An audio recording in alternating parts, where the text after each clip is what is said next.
The community gathers to honor the victims.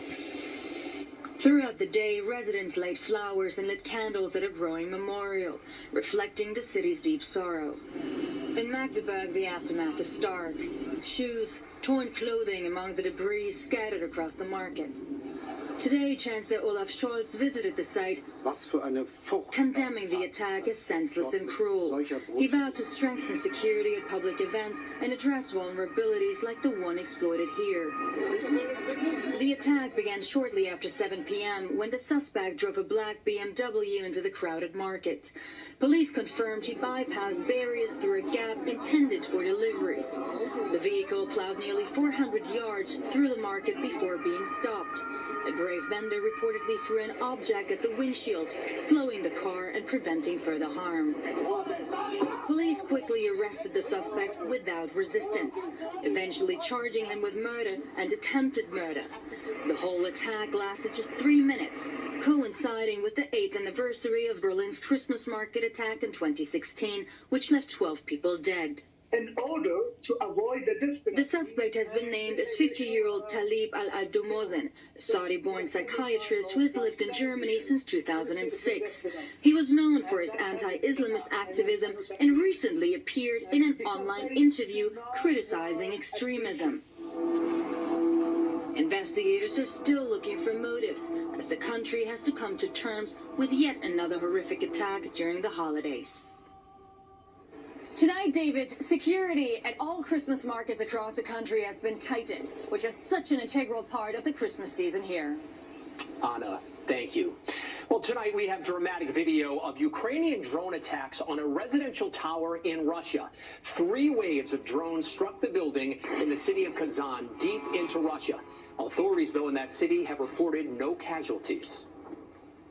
Well, tonight, after days of political theater and threats of a financial doomsday, a government shutdown has been averted. The vote came just after the midnight deadline. The Senate voted 85-11 to keep the government running. Most Republicans and Democrats voted in favor. Erica Brown is in Washington tonight with what's in the bill, what's out, and who's not thrilled. Erica. Good evening, David. President Biden has been largely absent during those tense negotiations over government spending this week. But today, Biden did sign a spending bill, calling it good news for the American people. Federal workers, farmers, and those in hurricane-ravaged communities all may have breathed a sigh of relief after the end of a dramatic government spending showdown this week that began when billionaire Elon Musk and President-elect Donald Trump torpedoed a bipartisan spending bill with a barrage of social media posts and threats to lawmakers who supported the measure.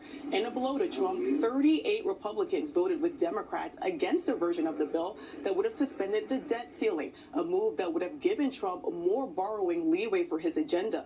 The slimmed-down bill passed without a pay bump for members of Congress, which has been flat since 2009, and punts the debt limit question to the next Congress, when Republicans will control both chambers. Some pediatric cancer funding that had been taken out of the House bill was restored by the Senate.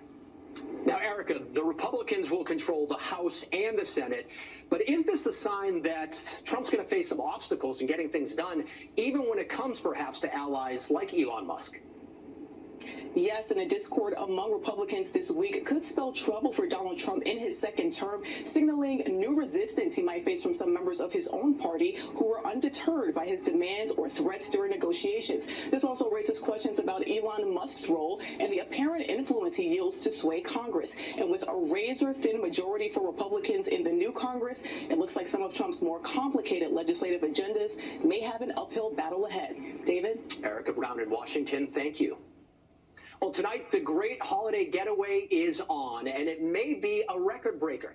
AAA predicts more than 119 million people will travel between today and New Year's Day. That's more than the previous high set in 2019. It's also crunch time for shoppers. CBS's Elise Preston is outside of L.A. in Commerce, California. Elise. David, good evening to you. Roads and highways are also busy with shoppers. I don't know if you're done, but an estimated 157 million people are just like these folks, making last-minute purchases. The Christmas crush is on with shopping and shipping in full swing. Now we just gotta go home and wrap them up. Retailers are rejoicing over what could be record holiday sales. Americans are expected to spend more than $201 billion this holiday season, a 10% increase over last year. And 'tis the season to give. Consumers are spending an average of $925 on presents this year. I've probably spent already like $1,500. 1,500. Yeah. Oh my gosh, the average is $925. Oh, wow. Okay. That makes me feel better. To get those gifts where they need to go, UPS is in overdrive. Store owner John Garza. There's been a lot of joy in our shoppers. You know, they know they're late, but I'm amazed that it's been really smooth. Thank you. And if you're shipping and need items to arrive by Christmas, UPS Next Day Air will get it there if you send it by Monday. And for FedEx, it's Monday or Christmas Eve if you choose their same-day option. Shippers and shoppers hope their good tidings of holiday cheer show up on doorsteps on time. Oh, we're still shipping. I'm actually from the East Coast, so I'm still shipping out some stuff to the rest of my family. Now, it's easy to get caught up in that shopping frenzy, but with the average retail credit card charging 30% interest, experts warn to spend within your means. You don't want that big bill, David. That's true, but now you can go finish your shopping. Elise Preston in California tonight. Today marks the first day of winter, and it is a busy one. Let's check in with CBS News meteorologist Andrew Kozak. Andrew.